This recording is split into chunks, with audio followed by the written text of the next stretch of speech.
दो लोगों की जिंदगी में जो तूफान आने वाला था उसकी शुरुआत हो चुकी थी। एक छोटा सा शहर जो सदियों से वीरान था। वहाँ लोग तो थे लेकिन उस गुजरे हुए वक्त के साए में जिए जा रहे थे। इसी शहर में रहने वाले दो लोग अपनी हंसती खेलती जिंदगी में जाने अनजाने किस मुसीबत को गले लगाने वाले थे कोई जानता ही नहीं था। इनके नाम है भूरा और कटानी। तूफान शुरू हो चुका था जब इनकी मुलाकात एक अनजान लड़की से हुई जिसका नाम था रूही। उसके मिलने पर भूरा को इस कदर उससे लगाव हो गया कि ये दिन रात अब उसके बारे में ही सोचने लगा। उससे हर बार मिलने के लिए पागल होने लगा। और वहीं दूसरी तरफ उस शहर में अफवाहें थी कि कोई बुरी शक्ति उस शहर में होने वाली शादियों में से दूल्हे को उठाकर ले जाती है, जो कि एक रहस्यमय घटना थी। और उससे निकलने के लिए शहर के लोगों के पास कोई उपाय नहीं था। रूही नादान भूरा को बोलती है कि उसका कुछ काम अधूरा है जिसके लिए उसे उसकी ज़रूरत है, लेकिन अभी नहीं, एक सही वक्त आएगा और तुमको मेरा साथ देना होगा।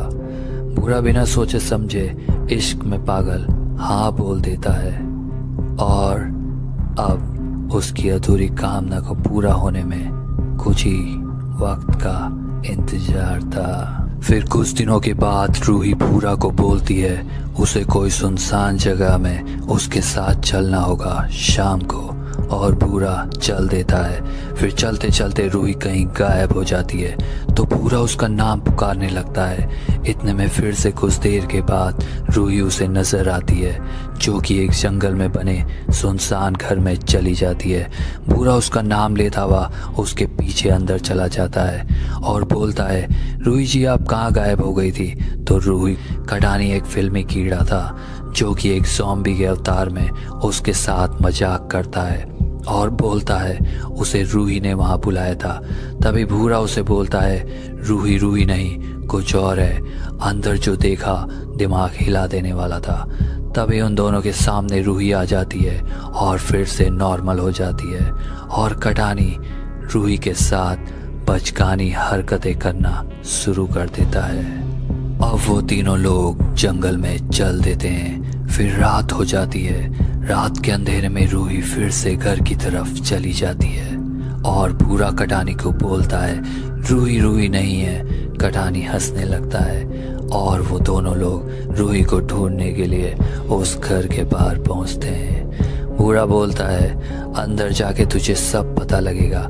तो वो लोग अंदर पहुंच जाते हैं। तभी कटानी वहाँ रूही रूही करता है। रूही तो सामने ही बैठी थी पहले की तरह और भूरा समझ गया था।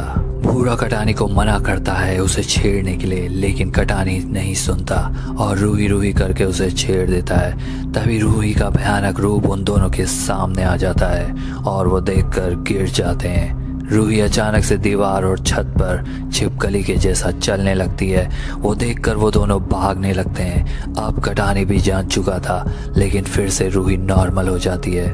उस सुनसान जंगल से वो लोग निकल नहीं पाते हैं तो उनको वहीं रुकना पड़ता है और वो रूही को उस घर में ले जाकर बांध देते हैं। रूही बोलती है ऐसा क्यों कर रहे हो? तो वो बोलते हैं तुम रूही नहीं हो और चुप करके बैठी रहो। अगले दिन तक रूही नॉर्मल रहती है।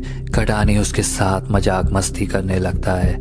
रूही उनको बोलती है वो नॉर्मल है, उसको खोल दो।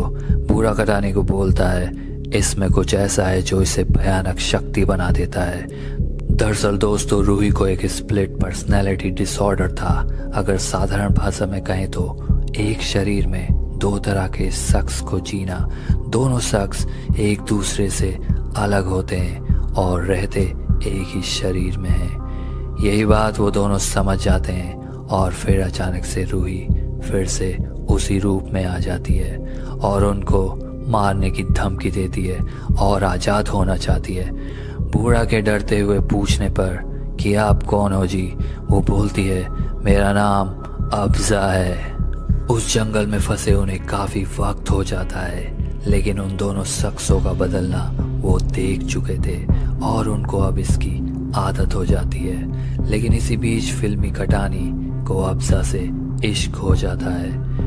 उसको वही रूप पसंद आता है और वो अपनी आगे की लाइफ भी अब्सा के साथ इमेजिन करने लगता है। जहाँ एक तरफ बूढ़ा रूही को प्यार करता था, वहीं अब कटानी का इश्क अब्सा मतलब रूही के दूसरे भूतिया रूप से शुरू हो चुका था। ये दोनों दोस्त मोहब्बत में पागल अपने अपने प्यार